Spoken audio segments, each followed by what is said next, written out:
Hello everyone! So again, I'm back. So this is Miss Say Caranza, licensed real estate broker based in Cavite. And right now, andito po ako ngayon sa Valencia Enclaves, which is located in Barangay Navarro, General Trias, Cavite. So if you are familiar with Lancaster, New City, katabi lamang po ng Valencia Enclaves si Lancaster, New City. So ang travel time natin from here going to PTEX Terminal is about 30 to 40 minutes drive lang to. Ganun po siya kabilis. Kasi yung access ni Valencia Enclaves is same as access ni Lancaster, New City, which is Cavitex. Ayun po, so I'm just going to make a short vlog regarding po dito sa mga regarding dito sa open na unit namin dito sa Valencia Enclaves na si Twin Homes. Kasi ayun po, there are a lot of clients po namin ngayon na naghahanap ng ready for occupancy dito sa Valencia. However, yun nga po, for the past few months, actually wala na pong nare-reopen. And as you can see po, community na po kasi itong Valencia. So, may ilan-ilan na nare-reopen. Pero yun nga po, paisa-isa lang at first come, first reserve po dito. Ayun, so again, Valencia Enclaves is just about 3 kilometers lang sa magiging bagong SM General Trias, Cavite. So si SM General Trias, yan po yung magiging pinakamalaking SM sa buong Calabarzon. So what does it mean? Ibig sabihin po nun, mas magiging mataas ang appraisal ng property dito and location-wise, dito po ilalagay lahat ng mga infrastructure like Cavitex, Calax, Civitex, andito po around the corner lang ng General Trias. Kaya napakarami po naming kliyente na gustong-gusto talagang kumuha ng property dito sa General Trias.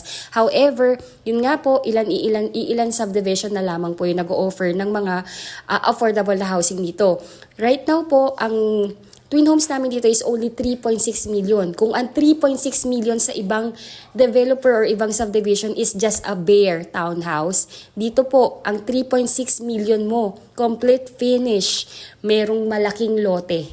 55 square meter ang floor area and 80 square meter ang lot area. May 2-car garage. Pag tinurn over po sa inyo to, naka-tiles na yung ground floor. Then yung second floor, naka-wood tiles na po yan.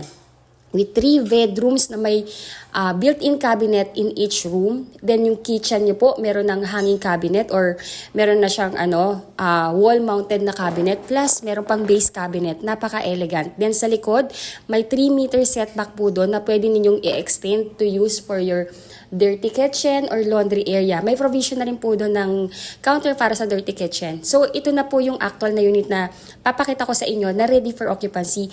Again, ang ganda ng presentation po ng unit na to. This is sunrise plus perimeter. So ibig sabihin yung likod mo walang katalikuran. Sa likod mo is open space. So ventilation wise, napakaganda po kasi kumbaga po wala nang bahay sa likodan mo open space 'yon. Kumbaga lupa yung nasa likod. So ventilation ang ganda, tagusan, meron sa harapan, meron sa likod. Kaya kahit mag-extend kayo, hindi kulong yung likod. Kumbaga, kasi nga wala na pong bahay sa likod. So, pwede ka rin magbintana doon.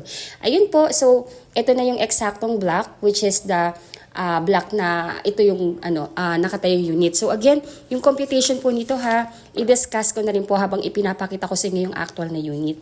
Ayun nga lang po, dahil nga po, mandatory po kasi na nakalock yung ating unit. Pag hindi pa turn over, hindi ko mapapasok or mabivideo yung unit. Isisingit ko na lang sa video na to yung sample ng actual turnover, pati yung virtual tripping from PTEX going here para at least mas ma-appreciate niyo kung gaano kaganda yung subdivision natin. So ayun, ang total contract price po ng ating unit is actually 4,032,000.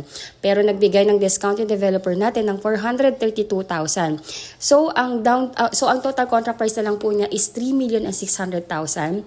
Then miscellaneous fee is 252,000. Inclusive po dyan dito yung title transfer, government taxes and processing fee sa bank. Kasama na po yan sa ilo-loan. Ngayon po, pag gusto nyo nang i-reserve yung unit, the first cash out is only 25,000 pesos. Let me know po if gusto nyo nang i-reserve yung unit kasi kailangan ko pong kunin yung email address ninyo para maibigay ko po sa inyo yung reservation form. Paki-fill up nyo po yun, then send back po sa akin along with your 2 valid ID and at least 1 month payslip. Then, bibigay ko na po sa inyo yung bank account ng aming sales officer na nag-handle ng reservation ng units namin dito para may deposit nyo po yung reservation. Pag na-deposit nyo na po, kindly screenshot lang po yan and send nyo po sa akin. So, as you can see po, ganyan po kalaki yung lote nga. So, 80 square meter to. Nag-try na po kami mag-park dito ng Innova tsaka Wigo and yes, kasyang-kasya po. Sa frontage po nito, may 5 meters po yan from the easement going sa may wall, papunta sa door. Then, ayan po, ganito po, kaganda yung presentation niya. As in, bagong tayo lang siya. Ayan po, so let's proceed with the computation. Again, the first cash out is reservation fee na 25,000 pesos. Then, within 30 days, dapat po mabayaran natin yung total down payment of 59,600. Ayun po, so all-in down payment na po yun ha. Take note po, 59,600 lang yung down payment and iyon na to, malilipatan mo na. Ayun po, so after ninyong mabayaran yung down payment, stop payment po muna kayo and iintayin na lamang po yung approval ng bank financing. Usually, lumalabas yung approval within the period of 2 to 3 months. And pag may approval na kayo, directly yung bank na nag-approve sa inyo, mag-i-email po yan sa inyo para to inform you na na-approve na kayo and kindly read lang po yung terms and condition. Then kung okay na po sa inyo, replyan nyo lang si bank na ina-agree nyo na yung contract and i-schedule na kayo ni bank for the loan contract signing. Kung OFW kayo at wala sa Pilipinas, magtalaga lang kayo ng representative na siyang pipirma in behalf ninyo. So siya yung pipirma ng loan contract in behalf ninyo. Pag nakapirma na po kayo ng loan contract, doon pa lang mag-i-start yung inyong monthly amortization sa bank na pwede nyo bayaran ng 25 years to pay, which is about 26,627 lang po yun per month. Kung ayaw nyo ng 25 years, meron din tayong 20 years, may 15 years, may 10 years, and may 5 years to pay. Ngayon po, pag approve na po kayo, si developer natin, hihingin na yung loan contract kay bank. Then, pag na-receive na ni developer yung ating loan contract, hihingi naman si developer natin ng 30 to 45 days para sa schedule ng inyong unit inspection and acceptance. Kasi kailangan po nilang i-retouch to. Kung may kailangan silang i-repaint or palitan, gagawin po muna nila yon bago po yun i-turn over sa inyo. So, ayun po. Ngayon po, pag approve na rin po kayo, meron po tayong tinatawag na move-in fee which is 19,000 po. Inclusive po doon yung utilities application like yung Meralco and water. At least hindi na po kayo yung mag-a-apply noon or yung inyong magiging representative. Kumbaga yung admin na po natin yung gagawa lahat noon. Ayun po, so easy as 1, 2, 3 lang naman po yung pagkuha ng property sa atin. So first po, mag-ano po kayo, mag-inquire po kayo, i-message nyo po ako. Second po, mag-fill up lang tayo ng reservation form. Then, pwede na kayo mag-deposit ng inyong reservation fee.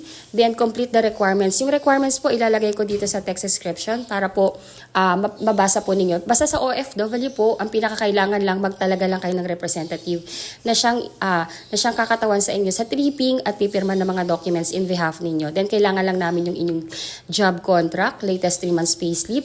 Ayun po, then SPA, yung SPA form naman po, pwede po nating, pwede ko pong i-email yan sa inyo para ma-fill upan nyo and mapakonsularize ninyo sa Philippine Embassy natin kung saan bansa kayo ngayon. Or kung let me know po kung medyo may difficulty kayo sa pagpapakonsularize. Tingnan natin kung anong pwede nating solusyon na gawin dito sa Pilipinas. Let us know lang po, baka matulungan namin kayo. Ayun po, again, I'm Miss Say Carranza, licensed real estate broker based in Cavite. And I have my best agent na sumasagot din po ng inyong inquiry. And ayun po, first reserve basis po tayo dito. So we can do the online reservation para makuha na natin yung unit na to. Ayun po, thank you so much for watching and bless you all po. Bye po!